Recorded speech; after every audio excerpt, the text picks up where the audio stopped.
man. Hey, man. I wanna piggyback something real quick, man. I watched the interview on Vlad TV with Boosie. Water. Yeah, man. Go ahead and sip your water, man. I like that shirt, man. All this same gang. I like that, man. Definitely all the same game, homie.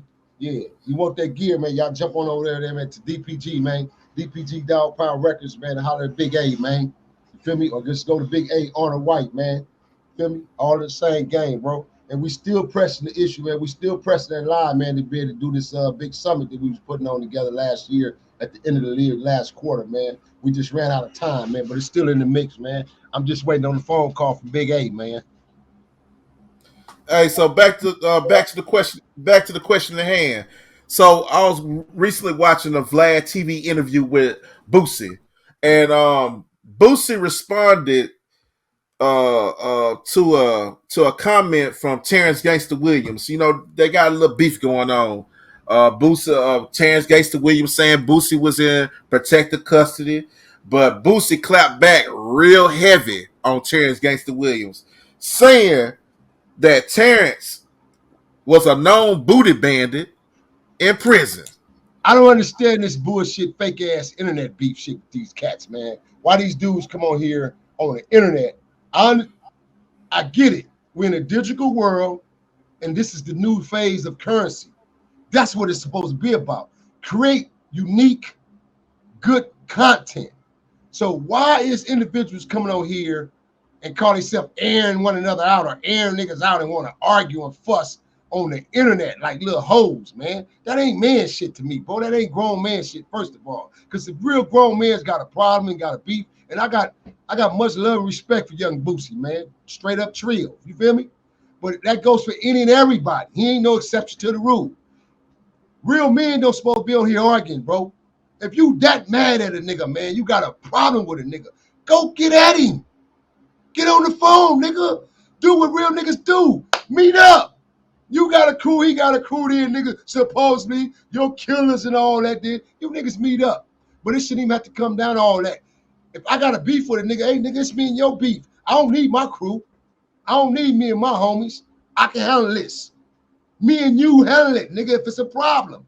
But these dudes ain't getting down like that because they doing it for the show. What was the little hype they used to say, man, for the kids? Oh, doing it for the gram. Doing it for the gram. So they doing it for the media, man. You can tell it's all for the media because ain't none of this shit sincere, bro.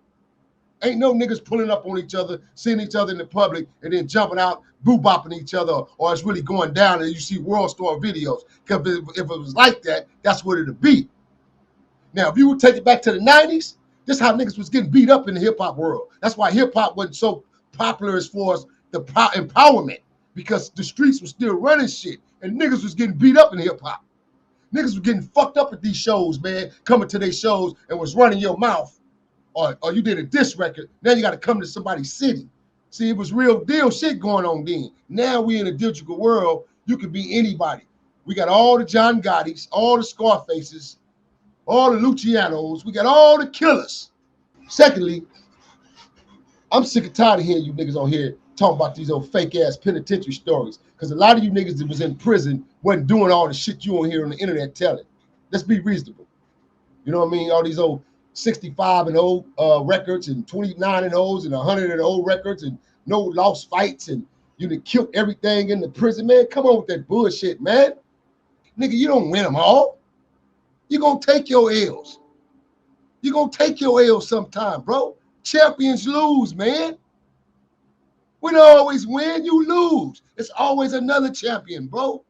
So it's like, bro, I'm getting tired of hearing this shit. And then another thing, how's you teaching? Where's you teaching to the youngsters and to the young youth about this prison shit and you bragging about another nigga getting his booty slapped and his booty snapped on or sucking some wee-wee? Man, real men don't talk like that, bro. Real men don't supposed to be on no internet or publicly talking about another man getting his dingling sucked on or suck my dick. See, I don't, bro. See, where I come from, we call that shit sex play. In the prison, they called it sex play. It was hold on, Cap. For people that don't know, because I'm from Texas, and we got viewers from around the world. Break down, because we don't know what sex play is. Okay, let me break it down for you, TV Land. What the word sex play means, it's a word. It's a word from a political standpoint of the streets and the rules. You don't supposed to be talking about to another man, oh, nigga, suck my dick. Oh, nigga, you sex playing me? Let's go, nigga, roll it up. I need that right now, nigga, in my cell. I'm gonna fuck you up, nigga, talking about suck your dick. That's how niggas would operate and how they would react. Now it's a whole different ball game with this little fake ass shit right here, bro. You know what I'm saying? See, niggas didn't play them sex play games. I guarantee you, bro, it's a gang OGs on here. Who's ever watching, Keyways, Crips and Bloods, niggas gonna be in full agreement and tell you, man, Big Cap, right, Bunny Hunter BJ on 1,000 point about that. Niggas, the first thing niggas say, now let's say reflect. Motherfuckers say, oh man, them lips looking kind of juicy. Look, you sex playing me? That's the first thing gonna come out nigga mouth. Homie, you sex playing me? Niggas didn't play that sex play game, homie. Now it's big right now in this era though. So man, the bottom line is this. Y'all are misconstruing and giving wrong information to these youths and to these youngsters to try to brag and boast and make yourself look validated and look a certain way, homie, when to me, that's not original content. These penitentiary stories, unless you telling the truth, how about talk about you niggas fucking somebody then or you getting your booty whacked. Tell the truth then, niggas. Don't be acting like you all thou greater than thou in the gladiator of gladiators and you didn't go through no experiences. Not to say that that happened to everybody, because it's real niggas, it's real G's that hold their own, man, that can do time and ain't got to worry about none of that shit. Everybody don't get raped. See, this is why I say it's best to explain certain things if you're going to tell these stories so the youngsters can get a different idea and have a different perspective of it. When you telling these stories, the first thing they thinking, they glorifying prison. Like, oh, shit, yeah, I know if I go put that work in, I'm going to prison. Nigga, oh, yeah. Nah, homie, you don't want to go to prison, young nigga. Trust and believe me. Because they got some spots, boy, that'll lose your ass. Your family won't never find you. Won't know where you at. You don't really want this prison life, man, on no hardcore level. Yeah, you can go to minimum yards. That's where most of you niggas is going. And that's where the war story niggas on here telling. They ain't telling you they wasn't behind them foes, them real walls. Because if you behind them walls, all that type of shit that you able to tell these stories on here like that, the activities don't go down like that. For one, it's pro-black. Feel me? And what I mean by pro-black, nigga, you on your black shit with your peoples. Because that's how fluid it is, nigga. It's a political racial thing now when you in prison. You got the Mexicans, the white boys, and the blacks. And because of the separation has been that way from the system and the setup, and they mentally fucked all of us up, black, white, and brown, to where we feud on that level, we war based on racism. You ain't got time to be banging. You ain't got time to be banged out. You ain't got time to be worrying about no red and no blue shit once you hit them real yards, because it's a whole different ball game. The politics is different. But now these level 2s, level 1s, the system need yards. Yeah, you can do all that old funny buddy ass shit, because it's a different ball game, and we living in a different phase. Prisons ain't the way it used to be no more, man. Let me get that understood right now. This 2000 era shit, prison system ain't nowhere near the way it used to be, bro. From the 60s, 70s, the 80s, and 90s, the early 90s, the last of the late 90s, going into that millennium. Man, the system ain't the way it used to be, homie. The system is soft as fuck. A lot of these systems are soft as hell, bro. And I'm talking about systems. There's only a various variety of prison systems. See, people need to understand the differentiatory, bro. The differentiatory meaning difference. The difference between prison and correctional facility. Prison and correctional facility. We have over 50-something correctional facilities in Los Angeles alone, in our city of California. Also, we have over the growing vast over the last 2 decades, I believe, I'm just gonna throw a statistic number out there. I know we have at least about 20 prison systems. I'm talking about hardcore prison systems, such as Folsom, Old Folsom, New Folsom, Calipatria, San Quentin, Pelican Bay. These are prisons, man, real yards where it's going down. Ain't no cell phones. You don't see none of them niggas on no Pelican Bay dancing and shit. It's 15 niggas in the background, they dancing, having a ball. You ain't got that kind of time, nigga, in there. You ain't got that kind of time, because you're on war zone game, man. You got to be on point. You got to be on A1. You got to be on your shit. House slippers, all of those, man, it's rules, bro. So it's a different ball game. So I don't understand how these fools get on here and be telling all these old fake ass fictitious war stories about prison and glorifying that shit like prison is the shit to be or the place to be, man. Big You know what I facts, mean? big facts, Cap. Now I'm gonna ask you this, man. Okay, because both of them basically put on two jackets that any person that went to prison don't want. Boosie, Terrance Gangsta Williams put on the PC jacket on Boosie. So I guess for Boosie to get down in the dirty deeper, put on the booty bandit jacket on Gangsta. Now, uh, uh, I want to ask you. Booty Bandit ain't worse than PC. I'm just saying, because there's so many of these undercover ass niggas that's real booty bandits. Niggas is booty bandits. Niggas out here. Now I'm gonna ask you, the time that you spent in prison, was it active? Like did you see them type of activities out there? It was on the under. This is what I'm trying to tell you. We had different rules. See, we didn't play that shit. We'd beat the shit out of nigga, even raping dudes. Because we needed our soldiers. We need soldiers. We don't need punks over here on the module. We don't need punks over here on the wing, right? Because we're at war, so we need soldiers. So our rules was different. We'd beat that ass if you were here fucking something. And the nigga that's getting fucked, we rolling him up out here. Take your ass on over to OHJJ or go on over to Vacaville somewhere. Go where the homosexuals is. Get up out of here. Because we real gangsters. We real soldiers and real warriors up in here. So it was a different ball game, bro. But it happened. It was going on too then. Don't get me wrong, but it wasn't no shit to talk about. You feel me? It wasn't something that was all out in the opening. A lot of it was really tucked away, or you had to find out one of the homies was getting down. You be like, blood, nigga, you went to. Next thing you know, we have a politic meeting on this nigga, and he could be from whatever hood.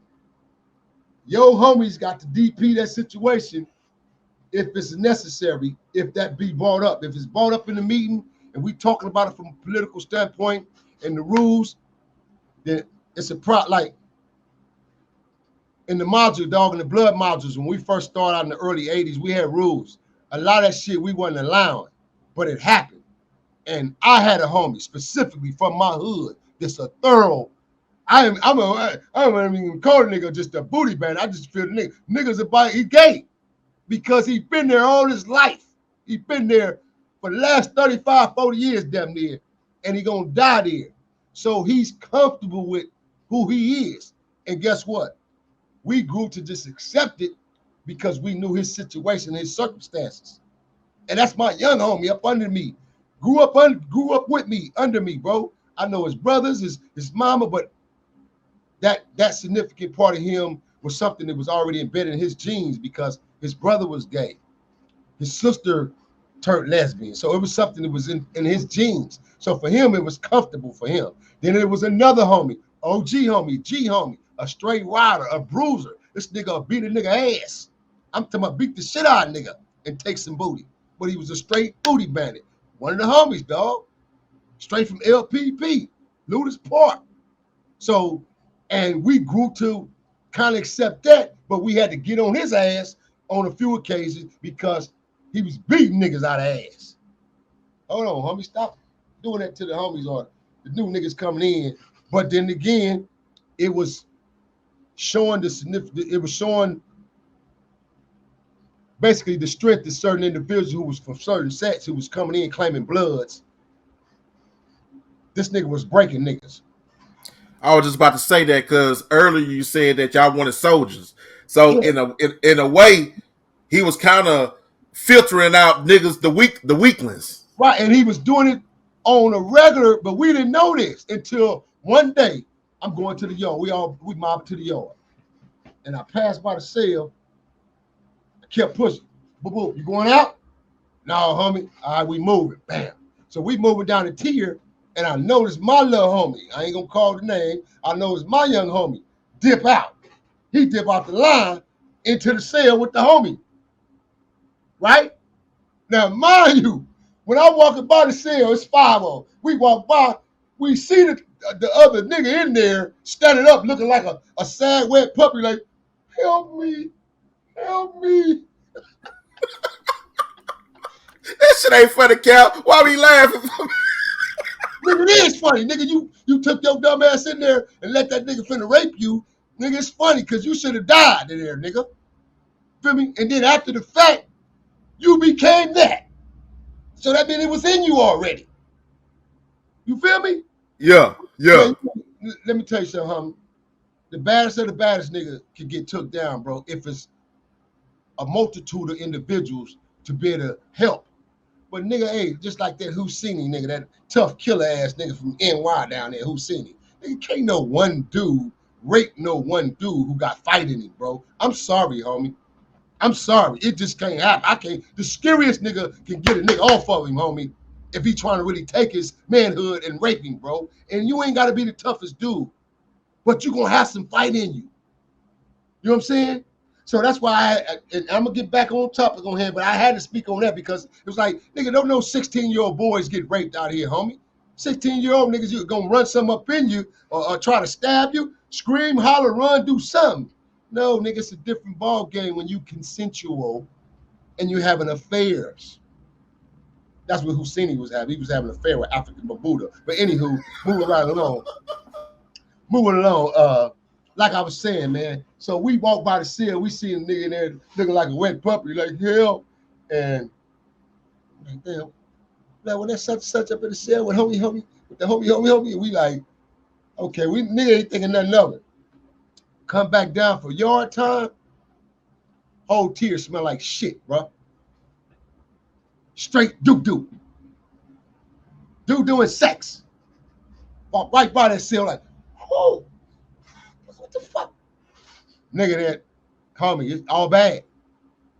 He got to go to the hospital. That's how all bad it was. So from that point, that's when we really set the rules on the module as far as those standards. But we ain't having that shit, homie. That we in it, feel me? And like I say, when I speak on it, it wasn't just them two. I can speak on another homie, Double OG, down for 3 murders. Nigga had 3 bodies, triple life, ain't never getting out. A known hitter, wears pants way up here to his stomach like a Mexican. He dressed like a Mexican and strolled like a Mexican. That's all I'm the only hint I'm giving on. All the real ones out there who know me and know and been on the module with us and know, they know who I'm talking about, but I ain't gonna blast the homies' names out there like that. But yeah, true, another one, Booty Bandit. But he got so comfortable with it, he started making love. He just went all the way out. You know what I mean? Got a home for Black Peace Stone. Another nigga, body. 2 bodies on 18th Streets. This one, the homies was at real high power war with the 18th and shit back then. You know what I'm saying? And he had 2. He had a body on the 18th, man, and he got life. He got 32 to life. I'm in maximum security. I'm in level 4 yard to Hatchby, waiting for transfer to either go back to Tracy or they gonna send me to Quentin. So I'm in level 4 shoot. This is during the year I lost my mom, bro, too. And they wouldn't let me release me and let me go home to the funeral because they was talking about my bounty hunter status and my leadership and the HK case, because I was down on the HK case then, on the Hawkins shit. So they was talking about my statics, so they wouldn't let me go home to say goodbye to my parents, man. I'm an individual, bro, just to share this real quick, and I'll continue on with the story. But to all my youngers out there, man, in the world, bro, who got a mother and a father, or who got a father, or who got a mother without a father, or you have both, cherish that shit, homie. Cherish it, man. Because you never know when they're gone, man. Cherish it, bro. Because of my gang activity, and I was so heavily involved and so devoted and dedicated to my hood and to this blood shit, man, I was never able to say goodbye to my little brother, my king and my queen, bro. So I got to take that shit to my death. I got to take that to my grave. And that's a scar that's scorned on me for life, homie, that makes me feel some kind of way in certain times. I get in my moods, you know what I mean? And I'm just sharing that personally to let others know, man, that cherish your parents, your grandparents who raised you, whoever raised you and gave you that nurture of love. Cherish that shit, man. Straight up. Let me tell you something, Cap. This is what the, like you call them, fake OGs. This is the message that they not talk, that they not sending to the youth. So I want to applaud you for that, bro, because in the middle of us talking some real live prison story shit, you took the time to send this message to the youth that's gonna watch this interview. So to really make it a cautionary tale. You know what I'm talking about? Because that's I want to tell people that when we drop these type of interviews, bro, it's not to glorify or to shine a light and make it seem like, yeah, bro, we was doing this, we was having fun. No, it's a cautionary tale, so you'll know what you're signing up for, and you'll know the consequences if you decide to move forward with it. And to stop listening to all that other crap they putting out here, man. Stop listening to that fake shit they trying to glorify when they talk about these bullshit prison stories. It's niggas in prison wish they can get out, man. Never go back again in their life. It's cats in prison wish they would have never done what they done after they done learned what they learned, bro. See, this is why I say they not telling the truth to our kids and our youth. They giving one-sided. I always use the analogy, bro.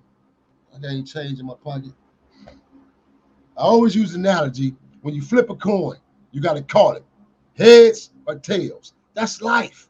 It's the same thing in life. You got good and bad. You can't always be the bad nigga and do bad all the time and don't nothing else happen to you. You can't do bad to good and ain't nothing gonna happen. You feel what I'm saying? So it's always two sides to a coin when you flip it. These dudes ain't telling the second side. That's why I said, when me and you came on here and I started telling my livelihood stories, and I told the few prison stories I told, what did I tell? I told about my losses. I explained to the young homies out here, look, nigga, you a blood and you a real blood. This what can happen to you from this gang shit, from real Crips.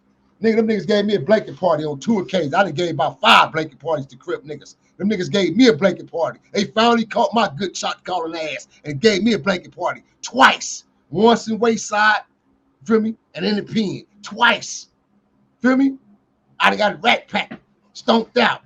I done stomped plenty of niggas out, whooped that ass. I done called sick niggas and green light shit. So it's gonna happen. It happens. It's a part of the territory. But niggas get on here and glorify like they just, oh, nigga, yeah, shit out somewhere with they fake ass shit, man. So I don't understand why these dudes, especially the niggas, is they money right.